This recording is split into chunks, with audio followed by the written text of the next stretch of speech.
ایک اور بنتے ہوا قبیلے کی عزت کی نظر ہو گئی، ایک اور لڑکی قبیلے کے سردار کی غیرت کی بھینٹ چڑھ گئی، ایک اور بنتے ہوا پسند کی شادی کرنے پر، اپنی مرضی کی شادی کرنے پر جان کی بازی ہار گئی۔ یہ اس لڑکی کا نام ابھی سیغہ راز میں ہے۔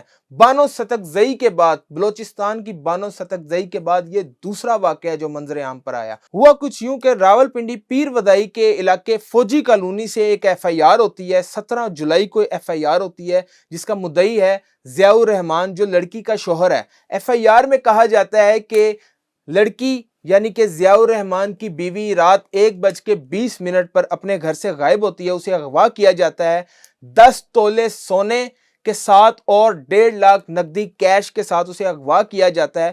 بعد ازاں پتہ یہ چلتا ہے، پولیس کی کارروائی کے بعد پتہ یہ چلتا ہے کہ اس لڑکی کو قتل کر دیا جا چکا ہے، غیرت کے نام پر قتل کر دیا جا چکا ہے، اس کی لاش کو دفنا دیا جا چکا ہے اور اس کی قبر کا نشان بھی مٹا دیا جا چکا ہے۔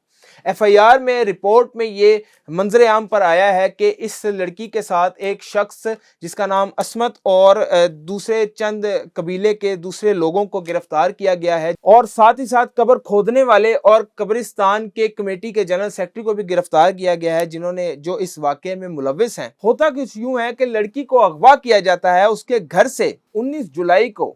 اس کے بعد قبیلے کے سردار بیٹھتے ہیں، قبیلے کے مہمند قبیلے کے 40-50 افراد بیٹھتے ہیں، جہاں پر ایک جرگہ منعقد کیا جاتا ہے، اس میں خواتین بھی شامل ہیں۔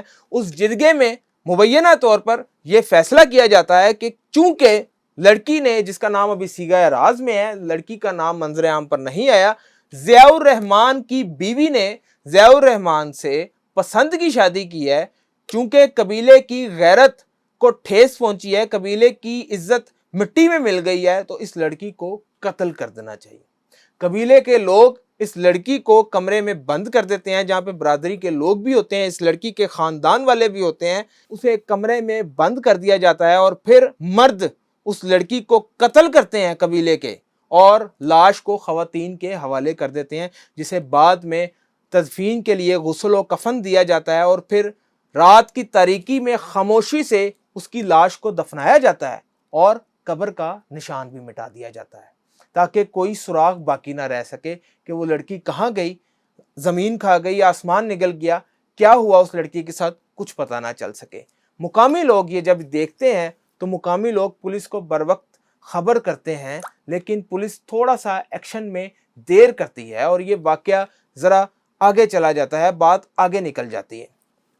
لیکن اس واقعے پر نظر پڑی اس وقت جب بلوچستان سے بانو ستکزئی کا واقعہ سامنے آیا۔ بانو ستکزئی کا واقعہ ہم نے آپ کو پہلے ولاگ میں بھی بتایا تھا کہ کس طرح بانو ستکزئی کو قتل کیا گیا، اس کے شوہر کو قتل کیا گیا، انہیں بلایا گیا گھر واپس، ظہرانے کی دعوت دی گئی، لنچ کی دعوت دی گئی، اور پھر فیصلہ سنایا گیا کہ جرگے نے یہ اور سردار نے یہ فیصلہ کیا ہے کہ آپ کو قتل کر دیا جائے گا۔ اس کے بعد بانو ستکزئی کو 3 گولیاں جبکہ اس کے شوہر کو 9 گولیاں مار کر قتل کیا گیا۔ سیم وہی واقعہ، لیکن اس بار بنتے ہوا بھینٹ چڑھی ہے، سیم وہی واقعہ راولپنڈی کے علاقے پیر ودائی میں فوجی کالونی سے ہوتا ہے۔ پیر ودائی کی لڑکی کو مار دیا جاتا ہے، قتل کر دیا جاتا ہے۔ کیوں؟ کیونکہ غیرت کو ٹھیس پہنچی تھی۔ آخر غیرت کے نام پر کب تک ہماری خواتین قتل ہوتی رہیں گی؟ غیرت کے نام پر آخر کب تک بنتے ہوا کا استحصال ہوتا رہے گا اور وہ قتل ہوتی رہیں گی؟ پولیس نے بروقت کارروائی کرتے ہوئے عصمت نامی شخص اور قبیلے کے چند لوگوں کو گرفتار کیا ہے۔ لڑکی کی لاش کو نکال لیا گیا ہے قبر سے، اس کی قبر کھود کر اسے نکال لیا گیا ہے، اور ابھی پوسٹ مارٹم کے لیے لاش جا چکی ہے تاکہ شناخت ہو سکے کہ آیا یہ اسی لڑکی کی لاش ہے جس کا ضیاء الرحمان ذکر کر رہا ہے۔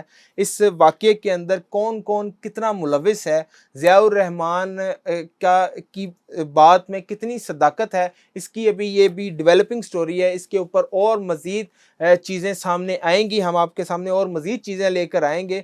لیکن عالمی حقوق کی جو تنظیمیں ہیں ان کی نظر اب پاکستان کے اوپر ہے، اور عالمی حقوق، انسانی حقوق کی جو تنظیمیں ہیں وہ پاکستان کی طرف دیکھ رہی ہیں کہ آخر کب تک پاکستان سے اس طرح کی خبریں آتی رہیں گی، آنر کلنگ کے اوپر خبریں آتی رہیں گی۔ 2010 اور 2016 کی قانون سازی کے بعد بھی یہ سلسلہ رکا نہیں ہے، کتنی ہی لڑکیاں غیرت کے نام پر قتل ہوئی ہیں، چاہے قندیل بلوچ ہوں، چاہے بانو ستکزئی ہوں، اور بھی بہت سارے نام ہیں۔ ایک کے بعد ایک اگر پلندہ اٹھاتے رہیں تو خبریں آتی رہیں گی، ہزاروں میں کیسز آنر کلنگ کے رپورٹ ہو رہے ہیں۔ یہ پاکستان کی امیج کے لیے خراب چیز ہے۔ پاکستان میں کوئی قبل مسیح کا دور نہیں ہے، یہاں پہ قانون ہے، یہاں پہ عدلیہ ہے، یہاں پہ قانون نافذ کرنے والے ادارے ہیں۔ میری حکام سے اپیل ہے کہ ایسے لوگوں کو پٹا ڈالا جائے، ایسے لوگوں کو گرفتار کیا جائے جو غیرت کے نام پر خواتین کو قتل کرتے ہیں، غیرت کے نام پر ان کی غیرت مجروح ہوتی ہے اور وہ کسی انسانی جان کو قتل کرنے کا حکم دے دیتے ہیں۔ ایسے سرداروں کے خلاف کارروائی ہونی چاہیے۔ جس قبیلے کا میں واقعہ سنا رہا ہوں آپ کو، پچھلا جو قبیلہ تھا بانو ستکزئی کا، وہ ستکزئی قبیلہ تھا، یہ مہمند قبیلہ ہے راولپنڈی پیر وضائی کا۔ یہ تھی ہماری آج کی ویڈیو، دعاؤں میں یاد رکھیے گا۔ اللہ حافظ ناصر۔